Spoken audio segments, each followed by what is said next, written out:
76e anniversaire du débarquement, 3e live cette semaine et ce soir on est avec les Klondike. Salut Doc. Salut, bonsoir à tous.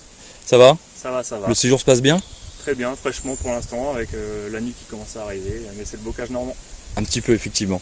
On va commencer comme à l'habitude, petite présentation. Alors, petite présentation avant tout pour commencer pour personnel on va dire. Doc Atkinson pour ceux qui me connaissent un peu sur Facebook. J'ai 34 ans. J'ai fait de la reconstitution depuis à peu près, je dirais une bonne 12-13 années à peu près. J'ai commencé en solo. J'ai fait de la reconstitution para depuis le début en fait. Ça a fait je dirais à peu près 4 ans qu'on s'est lancé sur 501. Donc comme beaucoup, j'ai été passionné par tout ce qui était les films, on va dire Soldat Ryan, Band of Brothers, etc. Très vite, je me suis orienté sur le 501. Donc j'ai fait principalement du solo. J'ai connu un groupe de reconstitution avec qui j'ai partagé peut-être 2-3 années. Donc les Demolition Men que vous avez interviewé hier. Oui, qu'on a vu hier effectivement. Par la suite, moi je voulais vraiment me lancer sur du 501 pur et dur. Donc j'ai lancé le Klondike Group en 2015 et première sortie officielle du Klondike Group 2016. Tu peux nous dire un petit mot sur le Klondike Group? Alors actuellement on est 10 membres exclusifs. Alors quand on dit exclusif, c'est qu'ils n'appartiennent pas à une autre association ou quoi que ce soit. Ils sont vraiment fixés sur le Klondike Group. Donc qui rêvent de divers horizons, de l'allemand, du civil ou des gens, c'est vraiment leur premier groupe de reconstitution. Et donc il y a eu des départs, comme tous les groupes, il y a eu des arrivées, il y a eu des départs. Mais à l'heure actuelle, on est une dizaine de membres. Ok. Le programme de ce soir, j'ai cru comprendre qu'il était complet. Ouais, complet. Alors on va faire une évocation, on va parler vraiment du Klondike Group en lui-même. Alors pourquoi Klondike? Tout simplement parce que c'est l'indicatif radio du 501 lors de la Seconde Guerre mondiale. Donc le Klondike Group, pour moi, ça me parlait vraiment. On voulait sortir un petit peu des Memory 44, etc. On voulait quelque chose de ciblé et qui touche, on va dire, les vrais passionnés, quoi. Ça commence bien, je voulais dire un truc, j'ai déjà oublié. Ça va me revenir. Hein.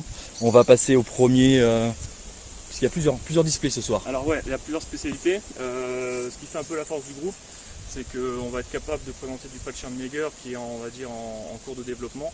Je pense que l'année prochaine on sera vraiment au top là-dessus. Enfin, même si on n'est jamais vraiment au top, mais on pourra proposer quelque chose de potable aux yeux du public.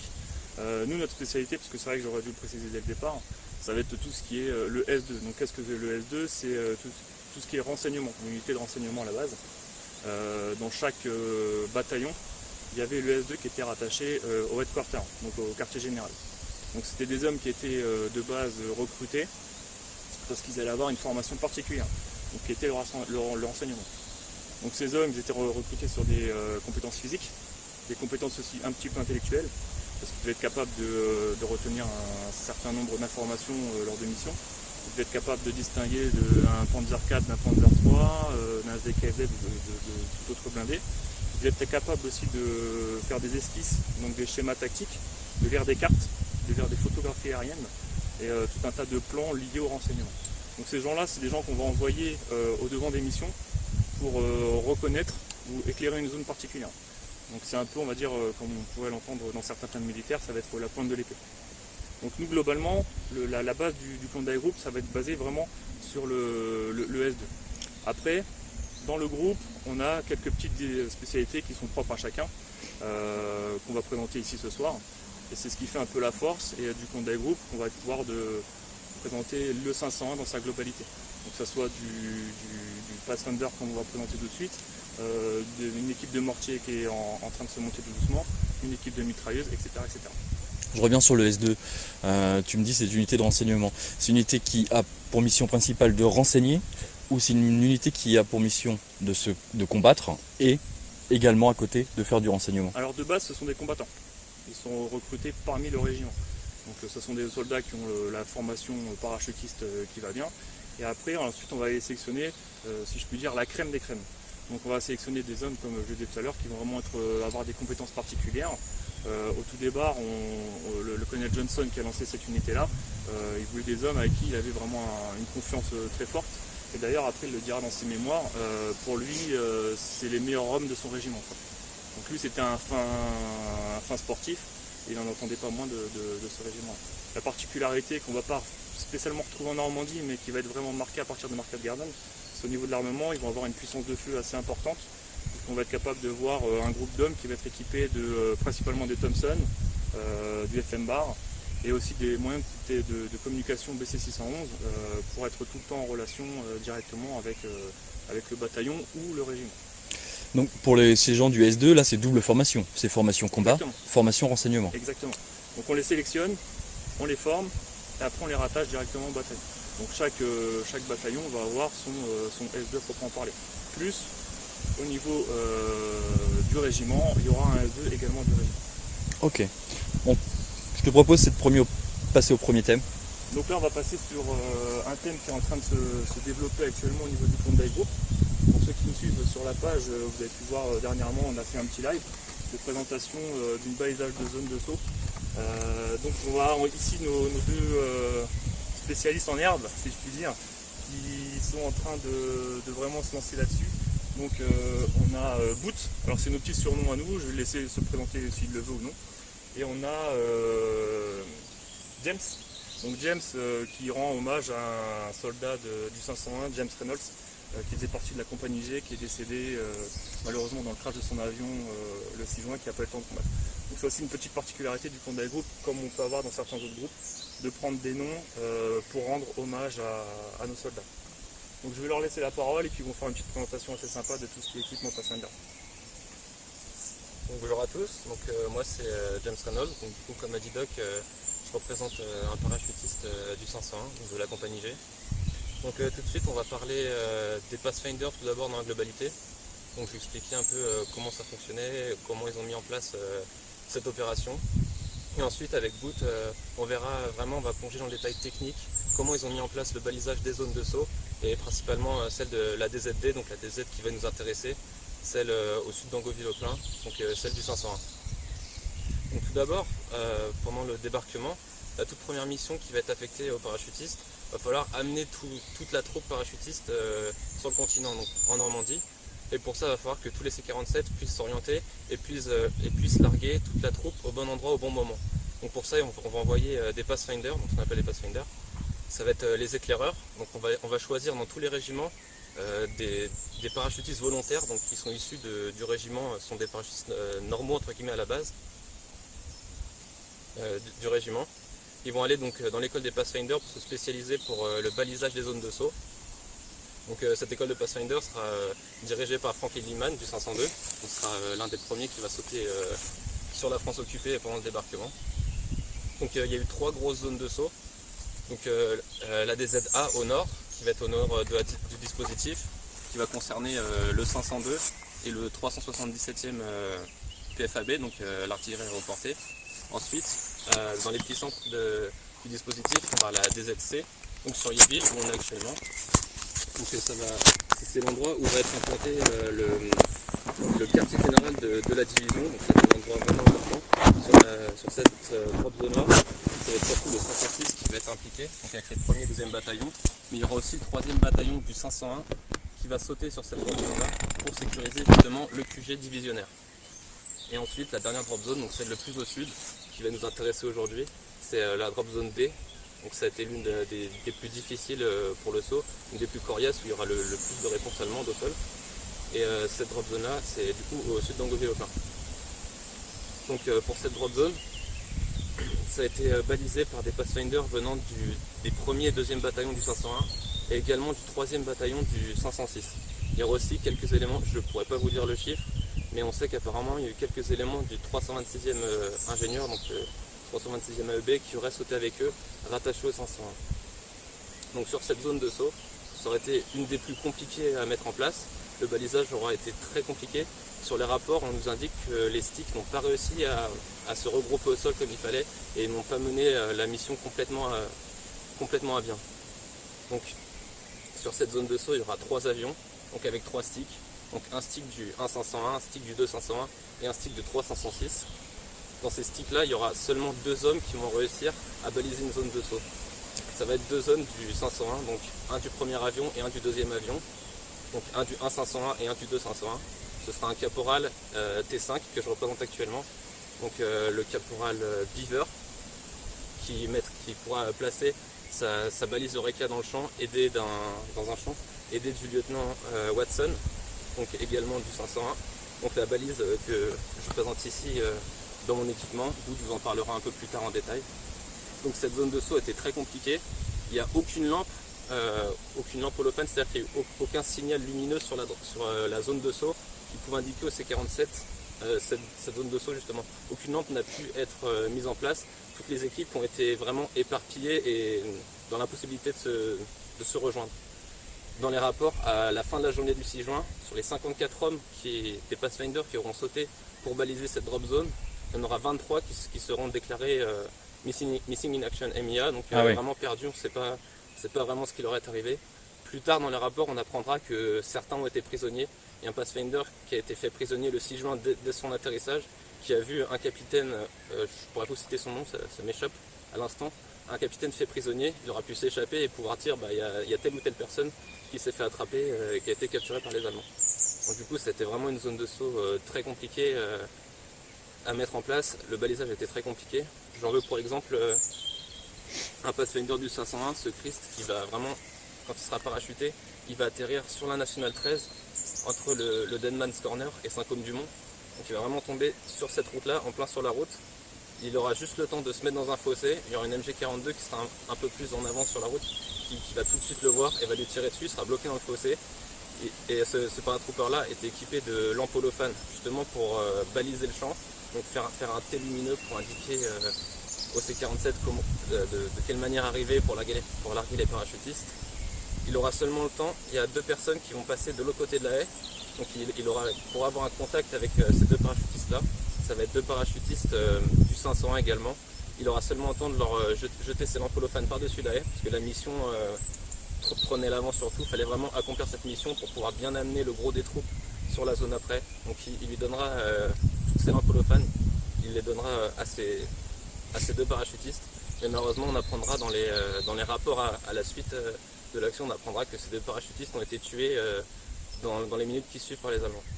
Donc ensuite je vais laisser la parole à Boot pour vous parler plus précisément du dispositif technique des Pathfinder pour le 6 juin. Donc, bonjour à tous, je suis Boot du Klondike. Voilà, donc on va parler surtout de la spécificité pour le balisage d'une zone de saut.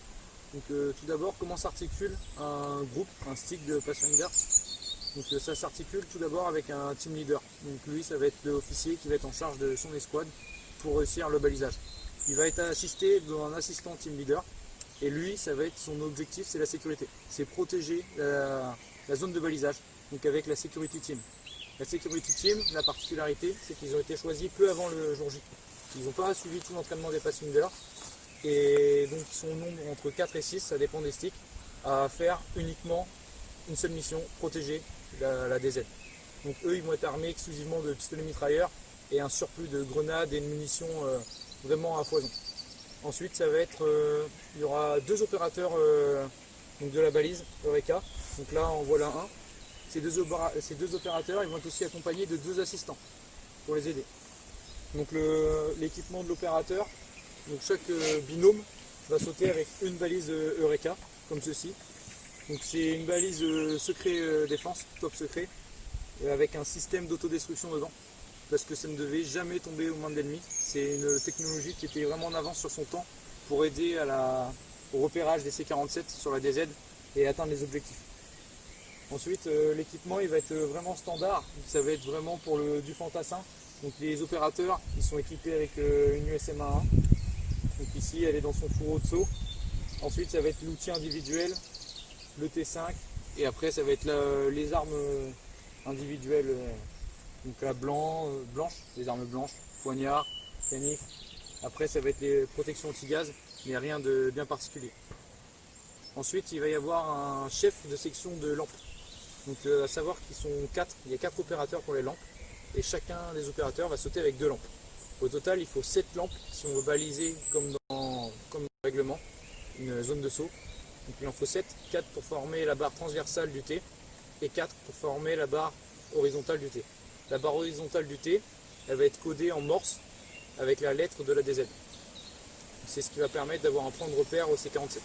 Ces lampes-là, C'est-à-dire que tes lampes holophanes qui sont formées en T, là, en plus de donner le sens aux avions, elles émettent un code lumineux. Ça va être la balise Eureka, c'est la balise Eureka. Donc il y a la balise Eureka que je porte sur moi qui va être vraiment placée dans le champ, donc pour les hommes au sol. Ensuite il y aura la balise Rebecca dans l'avion. Il faut savoir que ces deux balises peuvent communiquer entre elles et chaque opérateur, que ce soit l'opérateur dans l'avion ou l'opérateur au sol, peuvent discuter en morse, donc envoyer des signaux en morse. Donc ça va vraiment être avec la balise qu'on va envoyer le signal pour la bonne drop zone. Okay. Et en plus d'un signal donc radioélectrique avec ces balises, il y a un signal lumineux qui normalement doit être disposé pour aider à avoir une info supplémentaire pour les pilotes de C-47. Ensuite, ça va être, donc, pour donner une idée de taille, un balisage avec un stick, ça peut faire 700 yards, donc c'est 700 mètres. Donc c'est quand même une assez grande surface à avoir à baliser. Ensuite, les opérateurs de lampes, ils vont aussi servir de security team, ils vont se raccrocher avec les opérateurs sécurité pour protéger le gros du dispositif. Ensuite, moi j'ai une petite question. On sait que les paras, l'équipement est assez lourd d'origine. Dans votre cas, il y a l'équipement para, donc le parachute de secours, il y a l'armement, hein, et par-dessus on rajoute une balise ou des lampes. On atteint quel poids? Quel poids? Il n'y a pas de poids, on n'a pas le poids exact de la balise, mais c'est au moins une dizaine de kilos supplémentaires hein, avec le matériel. En plus de ce qu'il y a déjà. En plus de ce qu'il y a déjà. D'accord. Après, on a tendance à dire que, c'est ce que disent les livres, hein, du moins, qu'en règle générale, un fantassin basique, un parachutiste basique, a un peu plus de son propre poids en équipement. Donc après, on va rajouter forcément avec des balises comme ça, on rajoute encore du poids à l'équipement de base. La descente, elle doit être assez rapide. C'est le choc. Je pense que l'atterrissage, il va être assez violent. Surtout que les C-47 amenés par les Pathfinder, ceux qui vont les déposer, ils volent plus bas et plus rapidement que les C-47 de la troupe pour justement limiter le temps de contact avec l'infanterie allemande qui est disposée. Alors comme ça avait pu être mentionné hier lors de l'interview des Deomen, moi j'ai eu l'occasion personnellement de rencontrer une personne qui était jeune adolescent, qui avait entre 14 ans et 16 ans lors du débarquement, et qui lui a vécu donc, ce moment-là de l'arrivée, et quand il me raconte ça, il dit que les premiers parachutistes qui sont arrivés, c'était à peine la pénombre. On peut imaginer que plus on est haut, plus on est repéré, plus on est bas, plus ça arrive vite.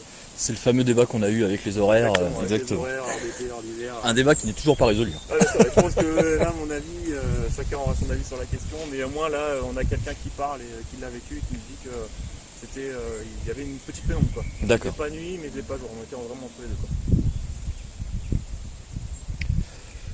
Du coup, on en était où? On était sur la fin du balisage. La fin du balisage, ouais.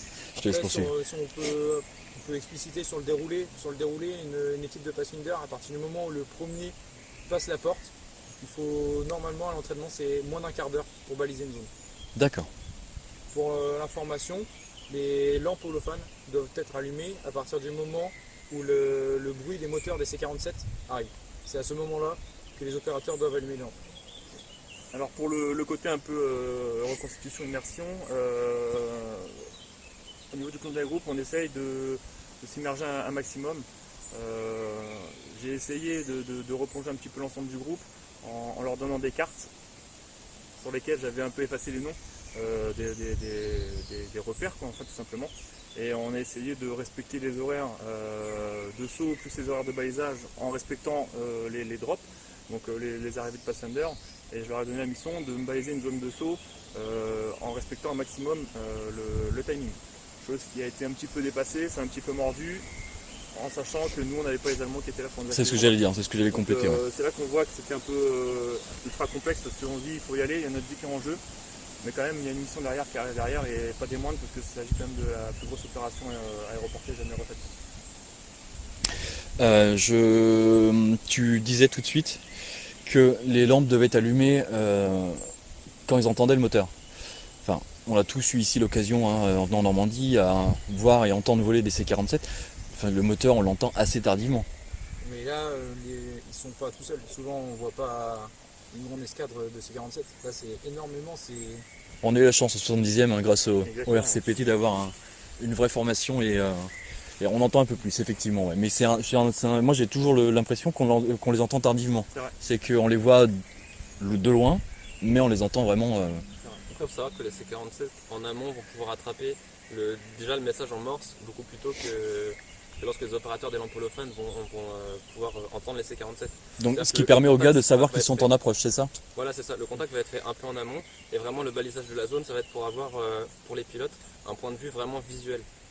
L'objectif c'était d'allumer au dernier moment possible pour Pour éviter forcément essayer de masquer au maximum la zone de saut. Parce qu'à partir du moment où toutes les lampes holophones sont allumées, ça fait une cible en plein milieu du bocage. Et du coup ça devient très dangereux pour la mission. Et le but c'était vraiment de les déclencher au dernier moment pour vraiment cibler le champ, l'endroit précis où le C-47 devait larguer. Ta balise, Eureka, elle communique avec une balise qui s'appelle Rebecca, tu disais, c'est ça? Ta balise communique avec seulement son récepteur ou avec d'autres avions qui passent un peu paumés, qui savent pas trop? Ils ont moyen de communiquer entre eux ou pas? Alors, Ou c'est vraiment un système de codage qui est bien précis Alors ça, on s'est pas vraiment penché vraiment sur cette question-là pour l'instant, mais à mon avis, je pense que ça devrait être chaque avion reçoit des infos d'une balise, et je ne sais pas vraiment si chaque balise, par exemple, est synchronisée, enfin pas synchronisée, mais si chaque balise parle seulement à un type de balise Rebecca, ça honnêtement, pour l'instant, je pourrais pas vous dire. Après, C'est tous les intéressant. C-47 n'étaient pas équipés de balises Rebecca. Faut savoir. L'avion de C'était tête. C'est Ouais. vrai que c'était seulement l'avion de tête de la formation. Ok. Bon bah c'est complet, c'est top. Ensuite, on peut. Alors après, vas-y. On pouvait parler peut-être de la différence de balisage. Il y avait deux types de balisage. Donc le balisage de nuit qu'on vient d'expliquer avec tout le système de lampes holophane.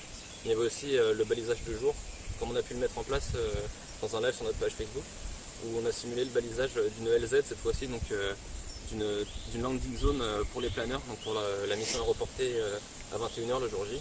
Donc c'est un balisage de jour. La différence majeure, ça va être l'utilisation de grands panneaux de signalisation. Donc ça des panneaux, comme vous pouvez apercevoir derrière, de couleurs très flashy. Alors attends, je fais un...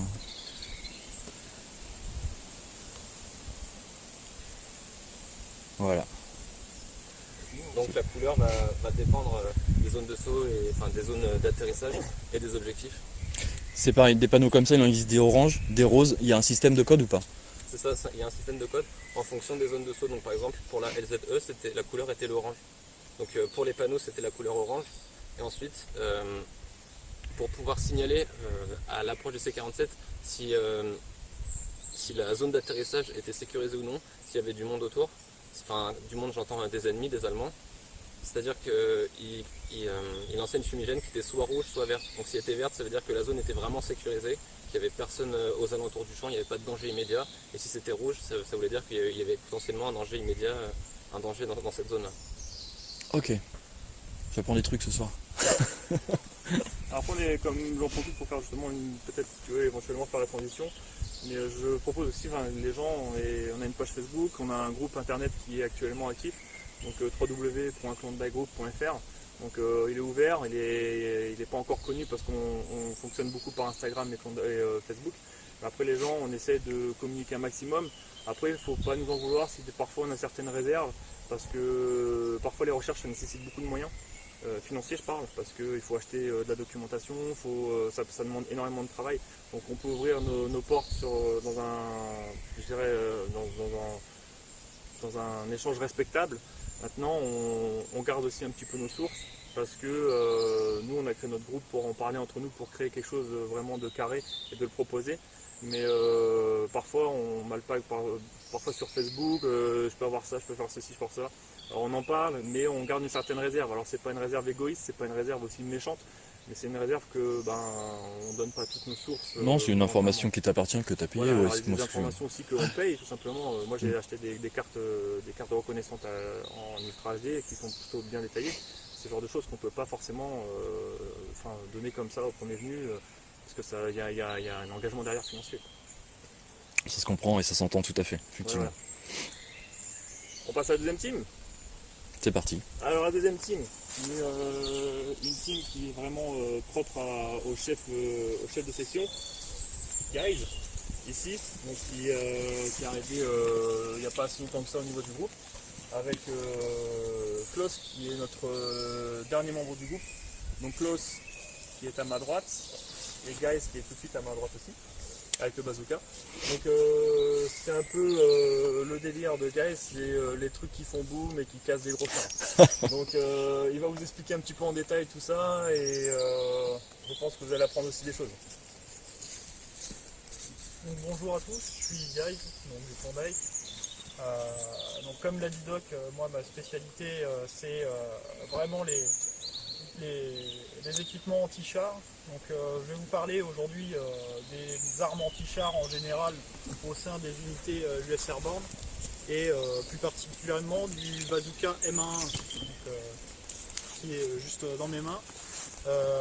Donc en fait au début de la Seconde Guerre mondiale, donc juste un petit peu avant l'entrée en guerre des États-Unis, les États-Unis, l'armée américaine ne disposait pas de matériel assez efficace pour enrayer l'avancée de chars, pour pouvoir détruire des chars en action. Les armes qui étaient actuellement en dotation dans cette armée à ce moment-là, c'était des fusils anti-chars, donc la capacité le pouvoir d'arrêt était assez limité vu le calibre. Donc au début des années 40, donc en 1940, il y a eu un colonel de l'US Army qui était le colonel Leslie Skinner, qui lui était un fervent partisan des fusées, donc tout ce qui est objet autopropulsé donc qui pouvait détruire et avoir un pouvoir d'arrêt assez conséquent pour du blindé. Qui a, lui, avec une petite équipe d'hommes qui ont pris un tube de mortier de 60 mm, comme on peut voir sur ma gauche, qui l'ont modifié et ont fait devant un panel de généraux pendant une démonstration d'autres types d'armes, qui a fait une petite démonstration impromptue du modèle qu'il avait réalisé lui-même avec sa petite équipe. Et en réalisant 3 coups au but, il a bluffé tous les généraux présents. Et les armes anti-chars du colonel Skinner ont été directement commandées en grosse quantité, donc à savoir environ 5000 exemplaires. Les armes ont été légèrement modifiées par l'armée américaine par rapport au prototype de début. Elles ont beaucoup évolué au fil de la guerre, je vous l'expliquerai après. On va commencer donc par le bazooka M1-1, donc le premier modèle sorti des usines. Alors de mémoire ça doit être... non, j'ai pas envie de dire de bêtises, mais c'était General Electric Corporation qui avait mis au point les premiers bazookas, enfin qui avait construit les premiers bazookas. Ils devaient construire cette première giclée de 5000 bazookas en 2 mois. Ils ont fait ça en 8 jours pour pouvoir envoyer directement les bazookas sur les théâtres d'opération qui pouvaient arriver. Donc le bazooka M1A1, le M1 en premier, donc qui est pratiquement le même que le M1A1, sauf que la plus grosse différence notable qu'on pouvait trouver, c'est qu'à l'avant, à peu près ici, il y avait une deuxième poignée qui est, pour ma part, un peu plus ergonomique. C'est des armes anti-chars qui peuvent percer un blindage de 80 mm. Donc ça s'est révélé au début assez efficace, mais après, avec l'arrivée des premiers blindés lourds type Tigre ou autres moyens type Panthère, ça a vite révélé des petits défauts. Et un pouvoir de pénétration qui n'était malheureusement pas assez conséquent pour détruire des chars de ce type-là.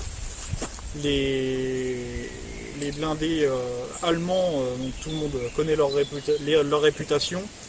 Donc là, Klaus tient la roquette la plus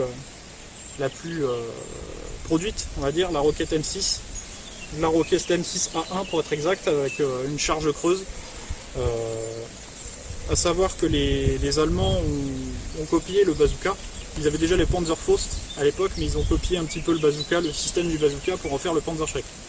Donc nous on va s'intéresser aujourd'hui au M1A1, la version qui a été je dirais le plus utilisée dans les unités américaines jusqu'à l'arrivée du M9. Le M9 qu'on connaît, qui est un bazooka qui est un petit peu plus élaboré et qui a la particularité d'être démontable et de se plier en deux pour le transport, ce qui est beaucoup plus pratique.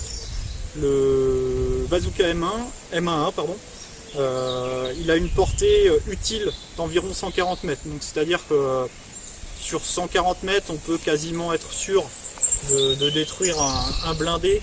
Bon après, comme je le disais tout à l'heure, il ne faut pas s'attendre avec ce type d'arme anti-char de détruire un tigre. Ou alors il faudrait toucher le compartiment moteur à l'arrière ou casser une chenille pour le rendre inopérant. Le bazooka aura quand même connu ses heures de gloire et eu de nombreux problèmes malheureusement. Les GI s'en plaignaient surtout quand la roquette partait, d'avoir tous les retours de la charge propulsive de la roquette qui arrivait qui leur revenait dans la tête. Hein. Et en 1942, il y a eu des modifications, il y a eu un masque facial qui a été créé. Et aujourd'hui dans le monde de la collection, on en voit beaucoup pour très peu d'argent. Et en fait, c'est la conséquence que le masque n'était vraiment pas adapté aux tireurs, à l'équipier bazooka. Et malheureusement, ils ne l'utilisaient pas beaucoup malgré l'utilité qu'on leur avait apportée, ça ne leur plaisait pas.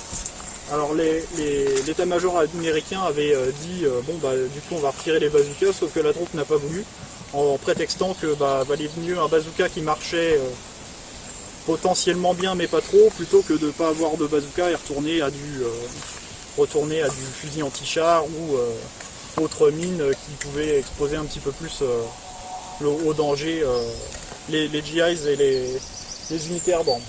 Donc pour le saut, le bazooka, il était coincé pour la plupart du temps dans un leg bag. Donc leg bag qu'on n'a pas aujourd'hui, malheureusement. Le leg bag, c'est une espèce de sac en toile qui était accroché au parachute par une corde. Et quand il était largué en même temps que le soldat qui sautait, et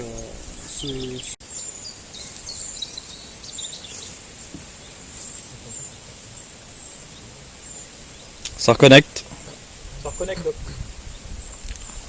Ah voilà, on est de retour en live. On a eu un petit souci de connexion, la connexion a sauté, mais on est de nouveau de retour. Vous le retrouverez de toute façon le live demain en complet, sans problème de connexion. Il sera mis en replay.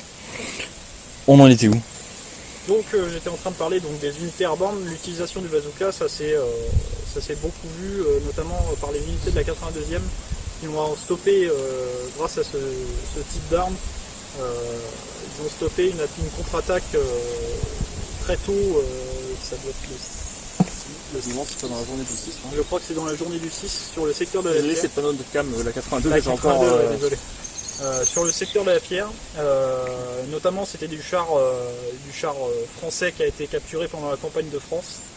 Et ils les ont pour la plupart tous détruits à coups de bazooka. Donc c'était pour ce type de char et on va dire jusqu'au Panzer IV, c'était une arme qui était relativement efficace. Donc voilà, moi j'en ai fini. Des questions? Des interrogations? Non, c'était complet. Voilà, donc pour la partie Bazooka Man, avec notre char Gaël qui aime bien casser du char. On va finir sur la présentation du groupe avec l'installation d'une calibre 30. Donc c'est un petit joujou qu'on aime bien avoir en général quand on fait la reconstruction. Ça permet de compléter certains displays, de aussi mettre en avant je dirais la petite puissance de feu américaine comparée à la puissance de feu allemande. Mais néanmoins ça reste une arme qu'on aime voir parce que ça impressionne, c'est un gros cube tout noir avec des grosses balles qui viennent dedans, des grosses cartouches qui viennent dedans. Donc on a une petite équipe qui s'est montée. Alors il faut savoir qu'on essaye de la sortir un maximum. Pas toujours facile dans la démarche. Ça pèse très très lourd. que les caisses remplies, plus la mitrailleuse, plus le trépied, plus l'équipement encore une fois individuel de chaque homme, ça commence à peser. Donc il y a Aboud qui va faire une petite présentation de la mitrailleuse et de sa mise en place tout simplement. Donc la Browning 1919, on la présente plus, la machine à coudre, la calibre 30. Voilà. Donc c'est tout simplement la mitrailleuse en dotation dans l'armée américaine, donc chez les parachutistes. Cette mitrailleuse elle tire environ 600 à 800 coups par minute, donc une cadence quasiment 2 fois plus faible que la MG42. Donc ça tire des cartouches de 30-06 Springfield, donc comme les M1 Garand. Donc cette arme, c'est une arme surtout à vocation défensive, donc ça va être pour de l'appui suppressif en défense surtout de zone et contrôle de territoire. Après cette arme là va être servie donc, par deux packs, donc 2 personnels. Le premier qui va être un tireur machine gun, donc ça va être le tireur de la mitrailleuse, et le deuxième qui va être le pourvoyeur et porteur du trépied. Et après peut venir s'adjoindre plusieurs personnels pour apporter des munitions ou l'aide nécessaire pour transporter plus rapidement tout l'ensemble. Après c'est une arme collective et ça donne un pouvoir de feu, une puissance de feu vraiment supplémentaire en cas d'un contact prolongé. Et donc comme dit auparavant sur la défense, c'est quand même une bonne position de 30. Si on a un mortier en plus qui s'ajoute derrière, c'est complètement, on va dire que c'est très difficile à déloger. Tu peux me donner, enfin, la Cal 30 sur une unité, il y en a combien? Enfin, je suppose qu'elle n'est pas individuelle, sinon elle n'est pas efficace. Non, elle n'est pas individuelle. Alors après, le chiffre exact tu veux parler au niveau de la section ou quoi que ce soit, ou enfin le nombre que tu as dans une unité, enfin. Ça, je vais pas dire non parce que je me suis pas penché sur le truc. Après, il y a des endroits qu'on a réussi à localiser sur l'engagement du 501. Avec des enquêtes de terrain, des photos, parfois un petit peu de détection qui permet de localiser vraiment un endroit précis. Donc on peut, sur le thème par exemple qui m'est suscité à l'esprit, sur l'engagement du 2e bataillon du 501, on a réussi à répertorier vraiment précisément plusieurs positions de 30 avec leur avancée. Donc tout simplement pourquoi une calibre 30 et pourquoi pas une autre, parce qu'en fin de compte la particularité c'est qu'elle fonctionne avec des bandes et qu'il n'y a pas de clip, il n'y a pas de chargeur, il n'y a rien d'autre. Donc en fait quand on retrouve un gros amas d'étuis, on peut laisser sous-entendre que là, à partir de ce moment-là, il y a eu une grosse position une position de mitrailleuse tout simplement. Donc après là, on peut localiser sur certains engagements, sur certaines escarmouches, mais on ne pourra pas, à l'heure actuelle, se dire il y en avait tant par groupe, il y en avait tant par ceci. On a aussi une traçabilité au niveau de l'équipement qui a été largué avec les conteneurs, etc. Mais ça ne va pas nous donner un chiffre carré pour tant de bonhommes, il y avait ça, etc. Donc à l'heure actuelle, au point d'interrogation. Ouais, c'est l'arme, elle est connue de tout le monde cette arme, mais est-ce qu'elle est vraiment pratique sur le terrain? Elle est imposante, elle est lourde, les munitions ça doit partir à une vitesse folle, il faut transporter les caisses. Elle n'est pas du tout ergonomique. C'est pour ça qu'on avait, ils avaient bien souvent des coussins tout simplement pour venir la transporter en la posant sur l'épaule. Je pense que les rénacteurs qui vont nous regarder et qui ont déjà un peu trinqué cette arme-là, leur épaule s'en souvient encore parce que elle cisaille, elle attaque, elle est lourde, qu'on la mette d'un côté, qu'on la mette de l'autre, à un moment où on a mal, on peut plus la transporter aussi facilement. Comparé à la MG42 qui est plus ergonomique, on pose et un petit peu, je dirais peut-être plus légère, ça c'est un avis personnel, le poids exact je ne le connais pas. Mais après, une fois qu'elle est mise en place, le retour qu'on a sur certains témoignages de vétérans, c'est qu'ils avaient cramé tellement de cartouches lors de leur entraînement que c'était une arme fiable et ils savaient s'en servir. D'accord. Ok. Ouais, tu parles des marches, moi je pense surtout à celui qui porte le trépied, ce truc importable qui est... On voit sur certaines phases de changement de position, avec son qui n'est pas à déplier à chaque fois, quoi. Je pense que voilà, ça se mettait comme ça, on le balançait, on posait la pointe dessus. Et je pense que si je devais choisir ma place, je prendrais peut-être plus le porteur du trépied. Ouais. Ah ouais? Ah ouais. Ah, j'aurais pris la 30 moi, parce que ce truc là qu'on voit tout le monde porter dans les marches, ils ont le machin dans le dos, c'est la punition quoi. Infernal. Non, ou alors tu choisis une place d'officier et puis au moins t'es tranquille, tu te trinques pas de l'armement lourd. Ou un hôpital de campagne.